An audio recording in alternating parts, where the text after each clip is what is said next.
Supreme court ने मंगलवार को नीट यूजी 2024 में कथित पेपर लीक और गड़बड़ी से संबंधित याचिकाओं पर सुनवाई करते हुए नेशनल टेस्टिंग एजेंसी यानी एनटीए और केंद्र पर कड़ी फटकार लगाते हुए नोटिस जारी किया है। देश की सर्वोच्च अदालत की बेंच ने कहा कि किसी भी ओर से थोड़ी सी भी लापरवाही होने पर पूरी तरह से निपटा जाना चाहिए। नीट रिजल्ट 2024 गड़बड़ी मामले पर अगली सुनवाई अब 8 जुलाई को होनी है। दरअसल सुप्रीम कोर्ट की पीठ ने एनटीए को फटकार लगाते हुए कहा कि अगर किसी की ओर से 0.001% भी लापरवाही हुई है तो उससे पूरी तरह से निपटा जाना चाहिए। सर्वोच्च अदालत ने कहा कि हम उन बच्चों के प्रयासों को नहीं भूल सकते हैं जिन्होंने परीक्षा की तैयारी की है। इसके साथ ही सर्वोच्च अदालत ने कहा कि बस कल्पना कीजिए कि एक डॉक्टर ऐसे बच्चे का इलाज कर रहा है जो इस तरह से पास हो गया है और उसकी जांच की जरूरत है। कोर्ट ने केंद्र और एनटीए से यह भी कहा कि वे नीट यूजी के खिलाफ दायर याचिकाओं को प्रतिकूल मुकदमे के रूप में न लें।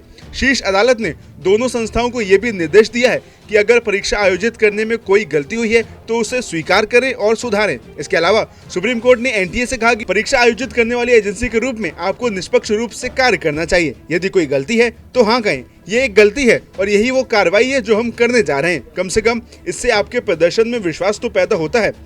इसके साथ ही सर्वोच्च न्यायालय कई याचिकाओं पर सुनवाई कर रहा है जिसमें पेपर लीक, ग्रेस मार्क्स देने और उच्च स्कोर करने वाली संख्या में उल्लेखनीय वृद्धि सहित कई आरोप लगाए गए हैं।